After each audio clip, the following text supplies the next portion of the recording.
50 tons of steel and concrete was what Marvin Heemeyer needed to terrorize the small town of Granby in Colorado for over 2 hours. As if it were a pressure cooker that finally exploded, the until then ordinary citizen executed a revenge plan, which he had premeditated for over 2 years, against local people and media that, according to him, had harmed him throughout the years.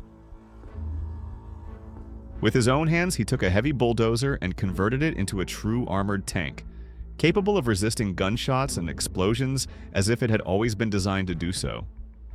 His motives, how he achieved it, and the consequences of his actions are what we are about to describe. Friday, July 4th, 2004 was anything but a normal day in the small town of Granby in Colorado. Although it may be normal to see heavy-duty armored units, such as excavators and bulldozers, this usually happens in military contexts and not on the streets of a quiet mountain community. That is why the Komatsu D355A bulldozer, which Marvin modified to make it impenetrable to bullets, could not go unnoticed by Granby's then barely 2,200 inhabitants. The existence of armored bulldozers dates back to the Second World War.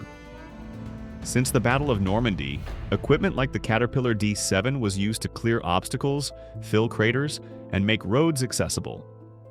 Their usefulness was evident, which is why over the years Caterpillar itself has set out to develop armored models especially for these tasks, under the name of Caterpillar Defense Solutions.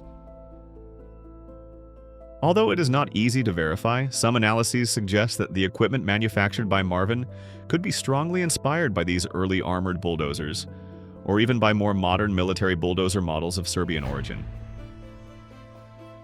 Later nicknamed Killdozer, this demolition machine came standard with a 410 horsepower turbo diesel engine, coupled to a 4-speed forward and reverse transmission, capable of reaching a maximum speed of 8 miles per hour, or approximately 13 kilometers per hour. Its original dimensions were 3.8 meters high, 8.7 meters long, and a total width of 3 meters, reaching an operating weight of nearly 40 tons. This bulldozer was clad with steel and concrete armor protecting the engine, the cab, part of the tracks, and some important elements such as the radiator and hydraulic lines. Between the half-inch thick steel plates, Marvin poured high-strength concrete, frequently used in vehicle entrances and sign footings, reaching a thickness of up to 30 centimeters in various places. Due to the modifications, Heemeyer included air conditioning and fans, one of which was in the front, in order to keep cool. It should be noted that the air conditioning system turned out to be the only opening in the armor that allowed significantly easy access. In addition, an air tank was also located in the cab, used to eliminate dust from the camera system. These cameras were Marvin's vision system from the inside. In total, 5 cameras and 3 monitors were the eyes that allowed him to operate the bulldozer. To protect them, he used 3-inch thick polycarbonate sheets, sufficient to protect them from small arms fire. These were kept clean by compressed air nozzles fed by the internal air tank. After these extreme modifications, the bulldozer's weight increased to about 50 tons, meaning 9 tons of armor were added to the bulldozer. To put that into perspective, that's quite a bit more than the weight of a standard school bus or an average tractor, just in armor alone. To understand why Marvin Heemeyer decided to build such a machine of destruction, we need to go back several years. This man, who worked in his muffler repair shop, had various problems with local media and the town council, as well as with some neighbors and customers of his business throughout his time in Granby. One of Marvin's main problems was the zoning reforms for the construction of a new concrete plant near his neighborhood. Initially, Heemeyer refused to sell his property and began a smear campaign against the Dashef family's company. Although he had strong support at first, mainly due to the environmental arguments used to discredit the construction, this movement gradually lost momentum, as it was proven that the project was safe and beneficial for the community. Not satisfied, in the late 2000s, he decided to file a lawsuit to block the project, leading him to lose most of his allies by early 2001. This resulted in the city council deciding to approve the plant's construction almost unanimously, dismissing the lawsuit by April 2002. Knowing that the decision was final, Heemeyer traveled to California, where he bought the bulldozer at an auction for $16,000, equivalent to almost $28,000 current dollars. Although he kept it outside his business with a "for sale" sign, few people paid attention. The radical decision came in October of that same year, when after announcing the closure of his business and putting almost all his inventory up for sale, he interpreted the fact that the bulldozer could never be sold as a divine sign that he should take revenge against the municipality of Granby. Thus, in addition to finally selling his property for $400,000, equivalent to almost $700,000 current dollars, he rented half of the building that was previously his possession to finish some work. These works turned out to be this armored vehicle which he built in secret for 18 months. Around 2:15 p.m. on Friday, June 4, 2004, Marvin Heemeyer began driving his bulldozer through the concrete plant. Several employees tried to stop the bulldozer by putting objects in the tracks to attack them, failing miserably.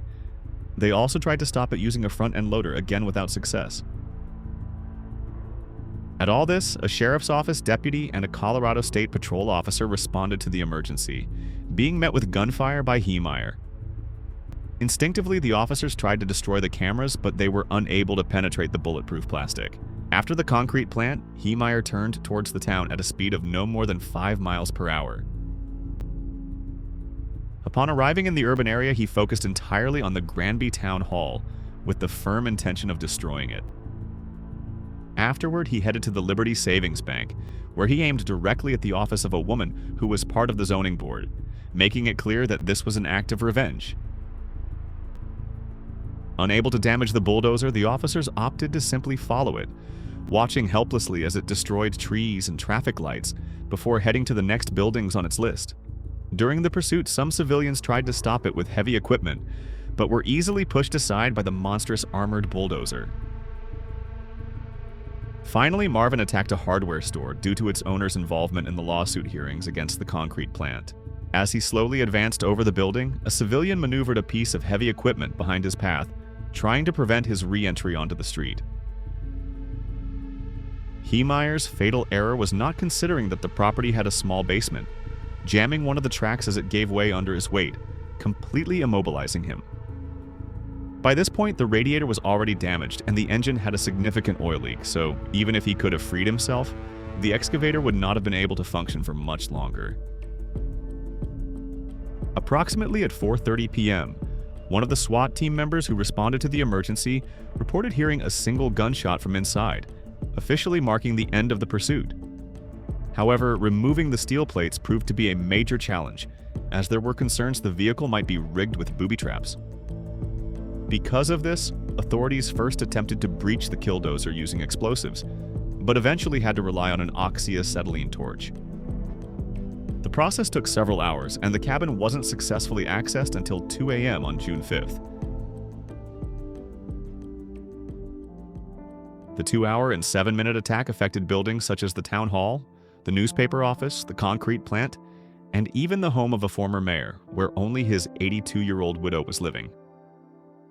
After the incident, investigators found a handwritten list with 107 names, people whom he believed had wronged him, as well as a list of 14 buildings he had marked as targets. Of those, he attacked 13, sparing only the local Catholic church. The damages, which fortunately were only material, were estimated at least $7 million, of which $2 million alone corresponded to the concrete plant. In addition, the attack left several urban and industrial areas without natural gas service. As for the Killdozer, it was dismantled and its parts sent to different scrapyards, with the intention of preventing people from using them as souvenirs.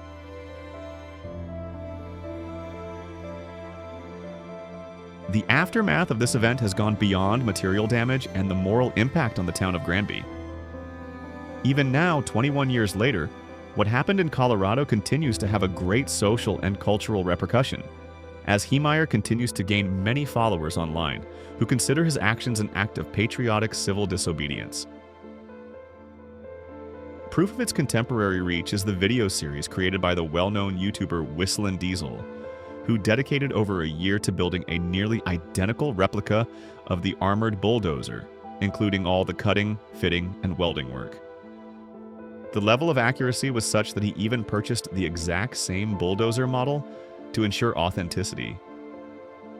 As if that weren't enough, in the same series, Whistling Diesel traveled to the town in Colorado and interviewed several of the people who were directly affected that day. This highly controversial image has been the inspiration for multiple films, songs, and even merchandise like t-shirts. Although for many people today this seems like an incredible event, in which fortunately there are no innocent lives to mourn, for the town of Granby it continues to represent a moral blow difficult to overcome, despite ironically having put them on the map as if it were a tourist destination.